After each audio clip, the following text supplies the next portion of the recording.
You're taking something away from all of us.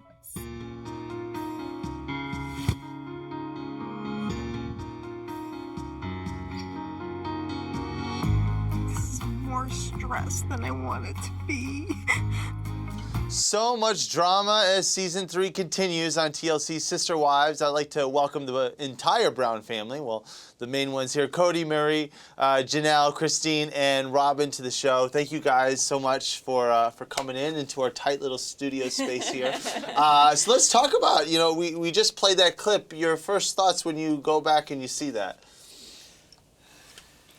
I wish Mary would just make up her mind, is what I'm saying. I get that Mary's having a hard time with this decision. It's part of the drama of our lives, and we are trying to make a decision.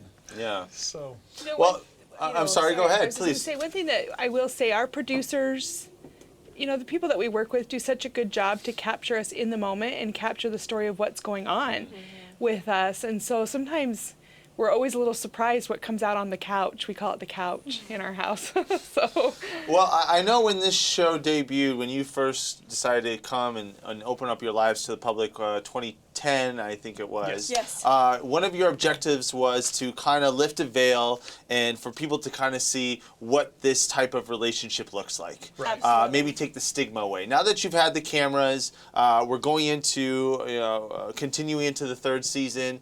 How has that changed people's opinion and perception of the relationship that you guys have with each other? I think that a lot of times people still have the weird factor. The first thing that we're up against, the first barrier, is taking away the weird factor. And for some people, it's still there. But for a lot of people, we're on to the next barrier that's like normal. Is this normal? Is this something that can be accepted? And so we're kind of there. But we get a lot of positive feedback from people that they're like, our eyes have been opened. It's been great for us. It's teaching us that family values are important, and they're kind of recognizing with different wives. They see in themselves characteristics Thank you, of certain wives, and so it's really kind of cute. It's been a good experience. So you feel it's been positive for the most part, opening your lives up. What we're finding is that we're very polarizing. We have a lot of people that are very supportive, and they really see the similarities between their family and our family, or they just really still struggle with it. We're finding that in every place wherever we go. So it's like we still feel like that we need to tell our story because there's more people out there to tell it to. But we are grateful to the ones that actually have opened their hearts and their minds to us. Well, you definitely have a ton of eyeballs, regardless of where people fall on the subject. I think the numbers the last time I saw were around 2 million, which is fantastic, which is really good. In this upcoming continuing season, you guys start making the transition to Vegas, and it's not necessarily a popular one with everybody. Let's roll the clip. Moving here to Vegas was to make sure that we stayed together as a family, and so far it hasn't. I'm tired of it. When I told Madison that we were moving, it was horrible. I'll never forget. I felt like such a failure as a mother. So there you go. Not everybody was necessarily on board. My question is especially a religious family, is moving to Sin City the right move? Well, we found a lot of grace in Sin City, let's just say that. And our children have found themselves able to adjust. Initially, the fact that we moved under duress, the fact that we moved with such short notice was very difficult for our children. But once they adjusted to the idea, and once we got our goals set as a family to get the family closer together, and the children all bought into that, almost all of them are happy about where they're at now. And does anyone else want to jump in on that, about moving to Vegas? For me, I'm finding that Vegas has this perception that everybody lives this crazy, weird life, like party life. But we live in a very much a suburban area, like what I'm seeing outside here in SoCal, and I forget we live in Vegas until at night I'll see it in the distance, and I'm like, oh yeah, and we're finding we have some very kind-hearted, good neighbors. Yeah. A lot of tolerance in Vegas for lots of different lifestyles.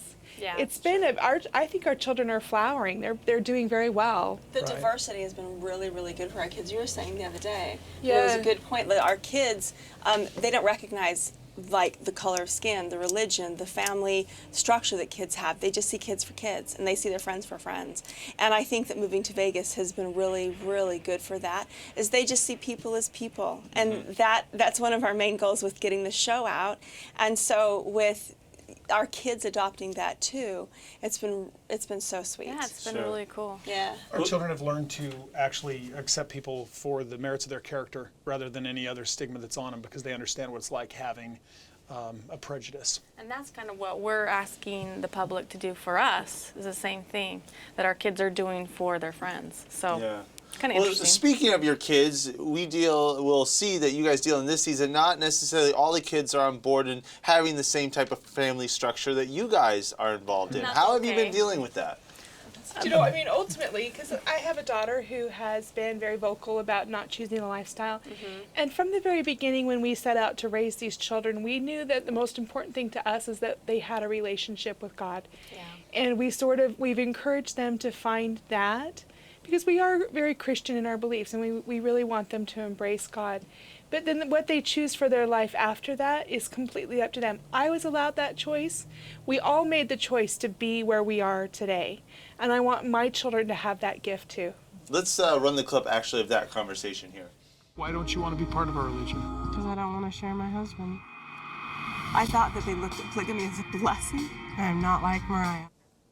So you guys are still on board. They're still, you know, obviously you're going to love your kids, but if they don't necessarily choose the same path you have, you guys are still okay with that? Yeah. Oh, very comfortable with it. We think that the 100%. path we've chosen is maybe a difficult path. Don't say hard path. No, it has its challenges. It definitely has its challenges, and you have to have a lot of conviction in order to live our life, you know, and live our religion.